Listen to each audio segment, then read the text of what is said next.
সবাইকে আমন্ত্রণ জানাচ্ছি এনটিভির নিয়মিত আয়োজন মার্কেট ওয়াচে। আপনাদের সাথে আছি আমি হাসিব হাসান। দর্শক, আর মাত্র এক কার্য দিবস পরই নতুন বছর। এই নতুন বছরে পুঁজিবাজারে অনেক উন্নয়ন হবে, পুঁজিবাজারের অবস্থা ফিরে ভালো হবে, স্থিতিশীলতা আসবে, বিনিয়োগকারীরা মুনাফা করতে পারবেন, কেন্দ্রীয় ব্যাংকের অনেক নমনীয় হবে, এমন অনেক আশা করছেন বিনিয়োগকারীরা। কিন্তু বাস্তবে কি ঘটবে, এখন বিনিয়োগকারীদের কী ধরনের সিদ্ধান্ত নেওয়া দরকার, সেই বিষয়টা নিয়ে আমরা আজকে আমাদের পর্বটি সাজিয়েছি। দর্শক, আপনারা জানেন যে পৌরসভা নির্বাচন হচ্ছে, সে কারণে আমাদের আজকের অনুষ্ঠানটি আমরা একটু ছোট করব। এই কারণে আমাদের সাথে একজন অতিথি উপস্থিত আছেন Mohammad Saleh Ahmed, CEO IIDFC capital লিমিটেডের। আসসালামু আলাইকুম। জি সালে ভাই, এই যে কালকের পরই নতুন বছর, আপনি আজকে এবং আজকে দেখেন যে আজকে ডিএসসি বা সিএসসির আমরা লেনদেন দেখছি অনেক কম, এবং এই দুই দিন আসলে কেউ তেমন বড় ধরনের কোনো বাই সেলে যেতে চাচ্ছে না, এটা স্বাভাবিক ঘটনা। কিন্তু নতুন বছরকে ঘিরে তো অনেক প্রত্যাশা। কেন্দ্রীয় ব্যাংকের আপনি যেটা জানেন যে সাবসিডিয়ারি কোম্পানির পেইড আপ ইনভেস্টমেন্ট থেকে বাদ দেওয়া হয়েছে, আর এক্সটেনশন হবে এটা ক্যাপিটাল ইনভেস্টমেন্টের, যেটা ব্যাংক এক্সপোজার, এরকম অনেক প্রত্যাশা আছে। আসলে এই মুহূর্তে বিনিয়োগকারীরা তো ভাবছেন নতুন বছরকে কিভাবে তাদের পোর্টফোলিওটা সাজাবেন। আপনার কি পরামর্শ এ ব্যাপারে? ধন্যবাদ হাসিব ভাই।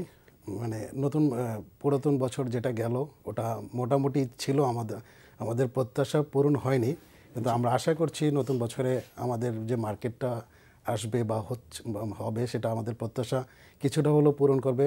কারণ হলো গিয়ে বাংলাদেশ ব্যাংক এবং গভর্নমেন্টের তরফ থেকে নানামুখী পদক্ষেপ নেওয়া হয়েছে, যেটা গভর্নমেন্ট আরও ভবিষ্যতে সামনের বছরে আমরা যতদূর জানি আরও কিছু এক্সটেন্ড করবে। এবং যেটা হয়েছে কি, আপনি যেটা বললেন যে ক্যাপিটাল সাবসিডিয়ারি কোম্পানির ক্যাপিটালগুলো এক্সপোজার থেকে বাদ দিয়েছে, সে কারণে আমরা যারা মার্চেন্ট ব্যাংকার আছি বা ব্রোকারেজ হাউস আছে তাদের কিন্তু পারচেস পাওয়ারটা অনেক বেড়ে গেছে। এবং আমরা যেভাবে চিন্তাভাবনা করছি বা ফিউচারে চিন্তা করব, আমরা মনে করছি যে মার্কেটটা অনেক ভালো যাবে, এবং এই কারণেই আমরা কিছু কিছু পদক্ষেপ নিচ্ছি, যেটার কারণে আমরা হয়তো দেখবো যে সামনের বছর মার্কেটটা ভালো যাবে। এই সময় আসলে বিনিয়োগকারীরা কি তাদের পোর্টফোলিও কিভাবে সাজাবেন, কোন সেক্টরের দিকে মুভমেন্ট করা উচিত, কি দেখে বিনিয়োগের আসলে চিন্তা ভাবনা করা উচিত? এখন আপনি দেখেন বছর কিন্তু শেষ, আমাদের ব্যাংকিং সেক্টরটা যদি আপনি দেখেন, ইন্স্যুরেন্স সেক্টর অনেকগুলোই, তারপরে টেক্সটাইল সেক্টর, এই সেক্টরগুলো কিন্তু অনেক বাজারে পি রেশিও অনেক কম, এবং কারেকশনটা অনেক বেশি মাত্রায় হয়েছে। তো আমরা যদি দেখে শুনে বিনিয়োগ করি, যেমন কোম্পানিগুলো ফান্ডামেন্টালসগুলো দেখি, তাদের ডিভিডেন্ড পলিসিগুলো দেখি, তাদের কোম্পানির পেছনে মানুষগুলোকে আমরা দেখি, আমি বলতে চাচ্ছি যে কোম্পানির ম্যানেজমেন্ট বোর্ড অফ ডাইরেক্টরস যারা আছেন তাদেরকে দেখে যদি আমরা ইনভেস্ট করি, তো আমার বিশ্বাস যে আমরা ভালো রিটার্ন আগামী বছর পাবো, এবং আমি দৃঢ়ভাবে বিশ্বাস করি সেটা হবে। জি সালে ভাই, এই যে যাদের রিসার্চ টিম রয়েছে যেসব ব্রোকারেজ হাউস বা মার্চেন্ট ব্যাংকের, তারা আমাদের এখানেই অনেকেই বলে আসছেন যে ফার্মাসিউটিক্যালস সেক্টর এবং যেগুলো আপনার ভোগ্য পণ্য, যেগুলো যেসব এই আছে, কারণ এদের এখন মানুষের পারচেস পাওয়ার বেড়েছে, এরকম কিছু যুক্তি দিয়েছেন। কারণ ফার্মাসিউটিক্যালস সেক্টরটা অনেক সামনে আরও অনেক উজ্জ্বল সম্ভাবনা রয়েছে। এইসব চিন্তা করে এই দুটো সেক্টর এবং মিউচুয়াল ফান্ড, এই তিনটার উপরেই বেশি জোর দিচ্ছেন। কিন্তু আপনি যদি প্রাইস দেখেন, এই তিনটে সেক্টরের কিন্তু মিউচুয়াল ফান্ড নিয়ে অনেক সমস্যা আছে, এবং আপনি যদি ফার্মাসিউটিক্যালস কোম্পানিগুলোর প্রাইস দেখেন, তাদের প্রাইস কিন্তু যে পর্যায়ে আছে তার তুলনায় অন্যান্য সেক্টরগুলো কিন্তু অনেক কম প্রাইস। জি, আপনি যদি ব্যাংকিং সেক্টর আর ইন্স্যুরেন্স সেক্টরটাই দেখেন, ইভেন টেক্সটাইল সেক্টরও দেখেন, তাহলে দেখবেন এগুলোর এগুলোর অ্যাভারেজ পি আপনার 10-এর কিছু আছে, 10-এর নিচে, কিছু 10 থেকে 15-এর মাঝে, আবার কিছু আছে 15 থেকে 20-এর মাঝে।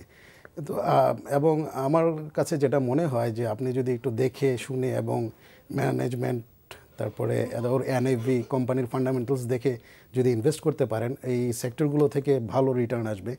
আপনি দেখেন ডিসেম্বরের পরেই কিন্তু প্রথমেই ডিভিডেন্ডগুলো আসে হলো ব্যাংকিং সেক্টর থেকে, ব্যাংকিং এবং ইন্স্যুরেন্স সেক্টর থেকে।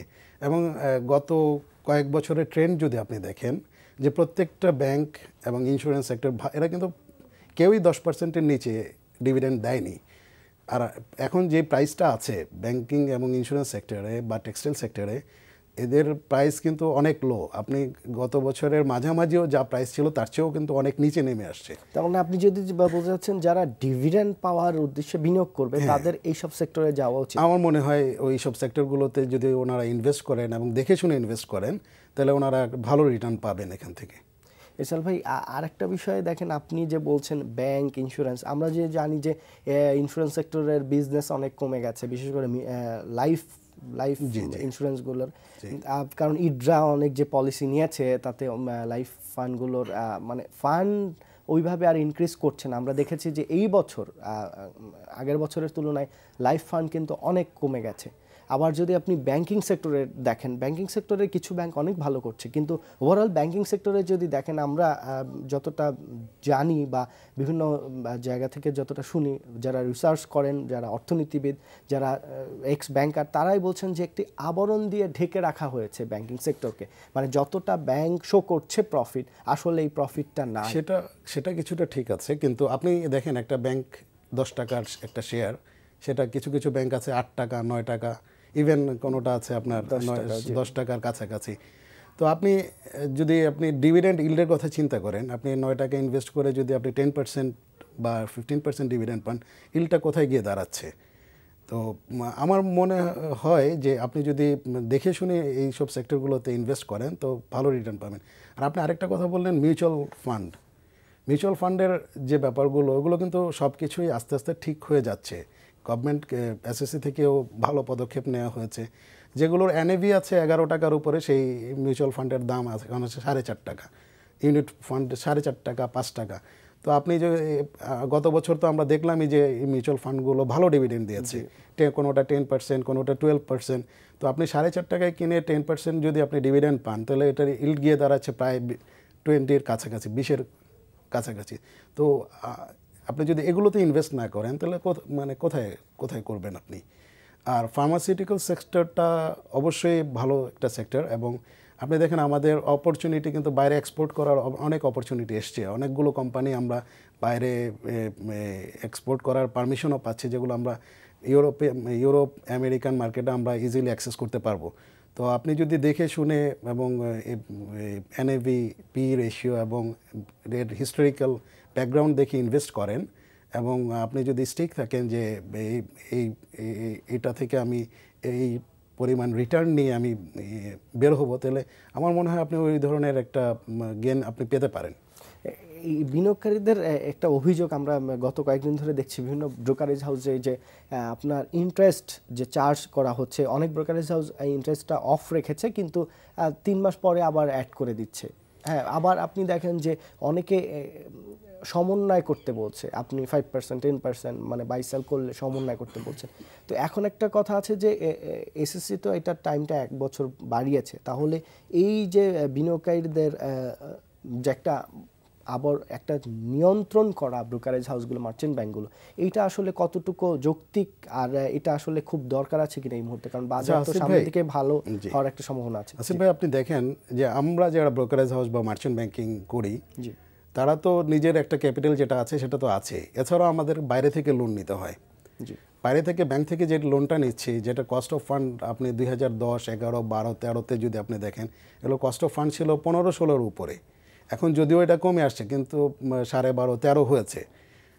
ওরা কিন্তু আমাদের ইন্টারেস্ট মাফ করছে না, আমরা ইন্টারেস্ট কিন্তু তাকে পে করছি। আর আপনি সমন্বয়ের কথা বললেন 5%, 10%, আমরা যদি সেটা না করি তাহলে আমাদের যে কস্ট বিয়াটা আছে, ইন্টারেস্ট কস্টটা আছে, সেটা আমরা পরিশোধ করবো কোত্থেকে? কারণ আমাদেরকে তো একটা সার্টেন টাইম, মানে আমাদের একটা সার্টেন পেড আপ ক্যাপিটাল আছে, তো এর বাইরেও আমাদের লোন আছে। তো ওই লোনগুলোর ইন্টারেস্ট তো আমাকে সার্ভ করতে হবে। এমন না যে আমাকে কোনো ব্যাংক আমার ইন্টারেস্টটা মাফ করে দিয়েছে কি? আপনি কি কোনো হিস্ট্রি পেয়েছেন যে এই ব্যাংকটা আমাকে এই ইন্টারেস্টগুলো মাফ করে দিয়েছে বা 2% কমিয়ে দিয়েছে? সেটা কিন্তু তারা করেনি। যেহেতু করেনি, আর আমাদের ইনকামের রাস্তাও শুধুমাত্র এই পোর্টফোলিও, মানে পোর্টফোলিও অ্যাকাউন্ট থেকেই আসে। মার্চেন্ট ব্যাংকগুলোর যদিও 2-3টা সেক্টর আছে, আপনি যেমন ইস্যু ম্যানেজমেন্ট থেকে আমরা কিছু ইনকাম করতে পারি, আন্ডার রাইটিং থেকে ইনকাম করতে পারি, কিন্তু সেটা কতটুকু? খুবই নেগলিজেবল। আমাদের ওই ইনকাম দিয়ে আমাদের স্যালারিও হয় না, হাউস রেন্ট হচ্ছে না। তো এই যে আমাদের হচ্ছে না, তাহলে আমরা টাকাটা পাচ্ছি কোত্থেকে? আমাদের ওই পোর্টফোলিওর উপরে ডিপেন্ড করতে হচ্ছে। যখন তারা ট্রেড করছে আমরা কিন্তু সবাই কিন্তু তা করছে না, আমরা বলতেছি যে আপনাদের যে আইটেমটাতে প্রফিট আছে ওই প্রফিটের একটা সার্টেন পার্সেন্টেজ আমার জন্য রেখে দেন, যাতে আমরা ওই ব্যাঙ্কগুলোর ইন্টারেস্টটা সার্ভ করতে পারি। আর এটা না করে আমাদের কোনো উপায়ও নাই। আমাদেরকে আইসিবি লোন দিয়েছে আপনি জানেন ক্ষুদ্র বিনিয়োগকারীদের জন্য, ওইখানেও কিন্তু 7% একটা ইন্টারেস্ট চার্জ করেছে। তো ওই 7% ইন্টারেস্ট কিন্তু আমাকে পে করতে হচ্ছে। আমরা আইসিবির কাছ থেকে টাকাটা নিয়েছি, অনেক ক্লায়েন্ট ধরেন আমি 350 অ্যাকাউন্টের জন্য টাকা পেয়েছি, এর মধ্যে হয়তো আমাকে 150 অ্যাকাউন্ট টাকা দিচ্ছে আর বাকিটা দিচ্ছে না। আমরা চেষ্টা করেও পাচ্ছি না, আমরা যোগাযোগ করছি, ফোন দিচ্ছি, অনেকে ফোনও ধরে না। তো এই যে প্রতিকূল অবস্থাটা, এর থেকে আমাদের বের হওয়ার তো রাস্তা নাই। আর যেহেতু নাই, আমাদের ওই পোর্টফোলিওর উপরেই ডিপেন্ড করতে হচ্ছে। তা আমরা যেটা করি তাদের সাথে ক্লায়েন্টের সাথে কমিউনিকেট করি যে একটা সার্টেন আপনার ধরেন কোনো পোর্টফোলিওতে 5টা আইটেম আছে, 5টা আইটেমের মধ্যে 2টাতে তার প্রফিট আছে। তো আমরা বলছি যে আপনি এই 2টা প্রফিট বিক্রি করলে ওখান থেকে আমাদের সাম পার্সেন্টেজ 5% বা 10% রেখে আপনারা ট্রেডটা করবেন, যাতে আমরা আমাদের ইন্টারেস্টটা সার্ভ করতে পারি। যেহেতু আপনারা লোনটা দিয়েছেন বিনিয়োগকারী এবং আপনাদের প্রতিষ্ঠানের উপর একটা আন্ডারস্ট্যান্ডিং এর উপর, তো আমাদের মনে হয় যে বিশেষজ্ঞরাই তাই বলছেন বা সংশ্লিষ্টরা বলছেন যে এই বিষয়টা ওই ক্লায়েন্ট এবং যিনি ব্রোকারেজ হাউস বা মার্চেন্ট ব্যাংকের যারা আছেন তাদের একটা সমন্বয় দরকার। এখানে একটা তাদের আন্ডারস্ট্যান্ডিং এর মাধ্যমে বিষয়টা করলে হয়তো ভালো হবে। অ্যাকচুয়ালি হয়েছে কি হাসিফ ভাই, 2010-এর পর থেকে বা 11-র পর থেকে এমন অনেক ইনস্ট্যান্স আছে যে আমরা ক্লায়েন্টের সাথে অনেকভাবে যোগাযোগ করার চেষ্টা করেছি, আমরা চিঠি দিয়েছি, আমরা ফোন করেছি, কিছু কিছু ক্ষেত্রে আমরা ক্লায়েন্ট ভিজিটেও গিয়েছি, কিন্তু তাদের সন্ধান আমরা পাচ্ছি না মানে কি তারা আমাদের সাথে কমিউনিকেট ঠিকমতো করছে না, চিঠির উত্তর দিচ্ছে না, ফোন ধরলে বলতেছে যে আসবো, এরপরে আর তাকে খুঁজে পাওয়া যাচ্ছে না। তো এই অবস্থায় আমাদের করণীয়টা কি? না, সেক্ষেত্রে তো আপনারা ফোর্স সেল দিতেই পারেন আপনাদের। তাও কিন্তু মানে আপনি যদি আমাদের হিস্ট্রি দেখেন, আমরা কিন্তু সেক্ষেত্রে ফোর্স সেলও ওরকম দিচ্ছি না। 2-1টা ব্রোকারেজ হাউস মার্চেন্ট ব্যাংক দিয়েছে, কিন্তু তাদের উপায় তো নাই, তাদেরও তো লোনগুলো সার্ভ করতে হচ্ছে। যেহেতু লোনগুলো সার্ভ করতে হচ্ছে, আমাদের ইনকামের অন্য কোনো রাস্তা নাই, তো আমরা ওর থেকেই তো টাকাটা বের করবো, তাই না? আচ্ছা, আমরা যদি একটু এই বাজারের এই বিনিয়োগের ব্যাপারে আসি, যে এখন যেসব কোম্পানি বাজারে আছে তাদের বেশিরভাগ কোম্পানি এখন মানে যৌক্তিক মূল্যে নেই, এমনটা আমরা শুনে থাকি। তো যৌক্তিক মূল্যে নেই, সে ইন্টারেস্ট রেট কম, সঞ্চয়পত্রের ইন্টারেস্ট রেট অনেক কমে গেছে, আরও হয়তো কমবে। সেক্ষেত্রে তো বাজারে আসার কথা বিনিয়োগকারীদের, কিন্তু ততটা আসছে না। তবে সবাই বলছেন যে নতুন বছরে আসবে। সেক্ষেত্রে আসলে কি এই বিনিয়োগকারীর যে নতুন যারা আসবেন তারা তো যেগুলো ট্রেড বেশি হচ্ছে, প্রাইস বাড়ছে, সেগুলোতেই আবার ইনভেস্টে যাবে এবং সেখানে ইনভেস্ট করেই আবার ক্ষতিগ্রস্ত হচ্ছে। মানে আমরা আমাদের অ্যাকচুয়ালি হয়েছে কি, আমরা 2008, 9, 10-এ হয়েছে কি, আমরা বিভিন্ন মার্চেন্ট ব্যাংক ব্রোকারেজ হাউসগুলো কিন্তু আমরা ইনভেস্টর অ্যাওয়ারনেস প্রোগ্রামগুলো কন্টিনিউয়াসলি করতাম এবং তাদেরকে এডুকেট করার চেষ্টাও করেছি। কিছু কিছু ক্ষেত্রে হয়েছে, কিছু কিছু ক্ষেত্রে হয়নি। কেন হয়নি? কারণ আমাদের যারা বিনিয়োগকারী আছে, ফোন নিয়ে নিচ্ছি। দর্শক কে বলছেন, কি জানতে যাচ্ছেন? আমি সজীব বলছিলাম। তো আমার কোশ্চেন ছিল সালেহ আহমেদ স্যারের কাছে যে আসলে এখন যারা মান্থলি ক্ষুদ্র বিনিয়োগ করে তাদের জন্য কোনো প্যাকেজ কি আছে কিনা, যেটা প্রণোদনা হিসাবে এই মার্কেটে ভালো কাজ করবে, এটা আমি আচ্ছা জি, এই বিনিয়োগকারী যে প্রশ্নটা করেছেন, আমি যতদূর জানি যে এরকম কিছু প্ল্যান অনেকে করছে, এরকম কিছু প্ল্যান করেছে, আইডিএলসি করেছে, আমরা করেছি। আমরা মানে ক্ষুদ্র বিনিয়োগকারীদের জন্য মাসিক সঞ্চয় ইনভেস্টমেন্ট প্রকল্প একটা নাম দিয়ে একটা প্রোডাক্ট 1 তারিখ থেকে হয়তো লঞ্চ করব। যেমন আপনি ধরেন, আমরা এটা ধরেছি 2000 টাকা থেকে শুরু করে 30,000 টাকা পর্যন্ত। আপনি প্রতি মাসে 2000 টাকা করে জমা দিবেন, জমা দিয়ে যে আপনার যে টাকাটা হবে, আমরা আমাদের ইনভেস্টমেন্ট কমিটি আছে, সে ওই 2000 টাকার যে পরিমাণ শেয়ার পাওয়া যায়, এটা হয়েছে কি বিভিন্ন মেয়াদে করেছি, 2 বছর মেয়াদি করেছি, 3 বছর মেয়াদি থেকে শুরু করে 5 বছর পর্যন্ত আমরা করেছি। এবং আমাদের চিন্তা আছে যদি রেসপন্স ভালো থাকে আমরা 10 বছর মেয়াদি পর্যন্ত করব। মানে এখানে আপনি যেটা করবেন যে লাইক এটা কি একটা ফান্ড ক্রিয়েট করছেন নাকি ইন্ডিভিজুয়াল? একটা ফান্ড ক্রিয়েট করব এবং এগুলো যেহেতু আমাদের এই যে ডিসক্রিশনারি অ্যাকাউন্টে আমরা করব। ডিসক্রিশনারি অ্যাকাউন্ট আপনি জানেন যে আমরা অমনিবাস অ্যাকাউন্টের মাধ্যমে ডিসক্রিশনারি অ্যাকাউন্ট করতে পারি। জি। যেহেতু আমরা ওই অমনিবাসের মাধ্যমে ডিসক্রিশনারি অ্যাকাউন্ট করতে পারি, তো আমরা চাচ্ছি যে আমরা যদি এরকম একটা প্রোডাক্ট বাজারে নিয়ে আসি এবং আমাদের যদি রেসপন্স ভালো হয়, সেক্ষেত্রে আমরা ওই ডিসক্রিশনারি অ্যাকাউন্টের মাধ্যমে কিছু পোর্টফোলিও বিল্ড আপ করব। এবং আমি যতদূর দেখেছি, আমরা জাস্ট প্রোডাক্টে নিয়ে কিছু জায়গায় আলাপ করে দেখলাম যে রেসপন্স খুবই ভালো। কাস্টমাররা, যেহেতু আমাদের গত 4 বছরে কিন্তু আমরা নতুন ইনভেস্টর সেভাবে ক্রিয়েট করতে পারিনি। মানে এই এই এই বিষয়টা কি মান্থলি ডিপোজিট, ব্যাংকে যে মান্থলি ডিপোজিট করে সেরকম ব্যাংকে যেমন ডিপিএস করে, ওখানে তো একটা ফিক্সড পাওয়ার একটা বিষয় থাকে যে আমি এত ইন্টারেস্ট পাবো, কিন্তু আমরা আপনারা এখানে কি দিচ্ছেন তাহলে? আমরা এখানে ফিক্সড, কারণ আমরা তো করব শেয়ারে ইনভেস্ট করব। ওনারা যে টাকাটা দেবে 5 বছর পর্যন্ত বা 2 বছর পর্যন্ত আমরা শেয়ারে ইনভেস্ট করব, এবং আমাদের একটা ইনভেস্টমেন্ট কমিটি থাকবে। আমরা চেষ্টা করব এখানে ব্লু চিপ শেয়ার বা যেগুলো ফান্ডামেন্টাল ভালো ওইসব শেয়ারে ইনভেস্ট করার জন্য। মানে এখানে কিন্তু আপনারা কি ম্যাপ প্রকাশ করবেন নাকি ওই বিনিয়োগকারী যে ইনভেস্ট করছে বা করবে সে কি জানতে পারবে যে কোন কোন শেয়ার আছে? সে তো জানতে পারবে, কারণ প্রতি মাসে প্রতিদিনই তার কাছে স্টেটমেন্ট যাবে, অথবা 3 মাস অন্তর অন্তর তার কাছে স্টেটমেন্ট যাবে। আমরা তো বেসিক্যালি ওটা করব হলো ডিভিডেন্ড বেস যে কোম্পানিগুলো আছে সেখানে ইনভেস্ট করব।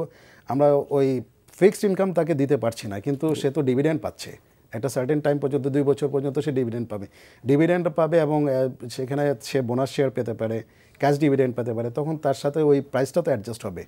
এবং আমার বিশ্বাস যে 2 বছর পরে সে অবশ্যই গেইনার হবে, সে লুজার হওয়ার চান্স খুবই কম। যেহেতু আমরা যেহেতু বিষয়টা যেহেতু আমরা ইনভেস্ট করবো, আমাদের তো অবশ্যই জবাবদিহিতা আছে, ক্লায়েন্টের কাছে আমাদের জবাবদিহি করতেই হবে। আর আমরা সেক্ষেত্রে কিছু পোর্টফোলিও ম্যানেজমেন্ট ফিজও তো বেশি নিচ্ছি।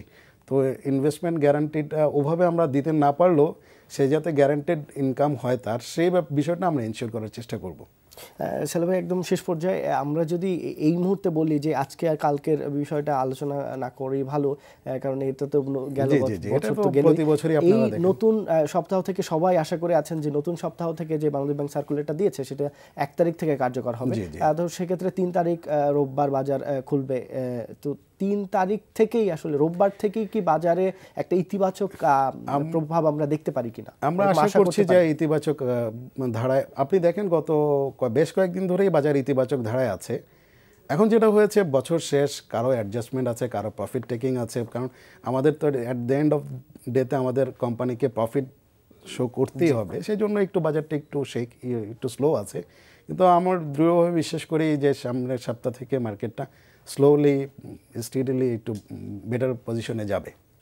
জি সেল ভাই, আমরা মানে এরকম শুনে থাকি যে বাজার এরকমই ভালো যাবে, মানে এই যে একটা সময় বাজার খারাপ ছিল গত 3-4 মাস, তারপরে এই যে ডিএসসির কিছু ব্যক্তির উদ্যোগে এবং অর্থমন্ত্রী, বাণিজ্যমন্ত্রী, কেন্দ্রীয় ব্যাংকের একটি সমন্বয়ের কারণে একটা ইতিবাচক আমরা ফল দেখছি, যেটার হয়তো রেজাল্ট আমরা নতুন বছরে পাবো। এবং সেইখান থেকে হয়তো শেয়ার অনুযায়ী কোনো সেক্টর না, এই সেক্টর বাড়বে এরকম না, কোনো নির্দিষ্ট শেয়ার অনুযায়ী হয়তো যেগুলো চাহিদা বেশি থাকবে সেইগুলোই প্রভাব বিস্তার করবে। এবং বাজারে খুব বেশি যে এখান থেকে 1000 পয়েন্ট 2000 পয়েন্ট বেড়ে যাবে ইন্ডেক্স, এরকম না, এরকমই আমরা শুনে থাকি। সাল ভাই, আমাদের সময় শেষ, আর নির্বাচনের কারণে আমাদের আসলে আজকে প্রোগ্রামটি ছোট করতে হচ্ছে।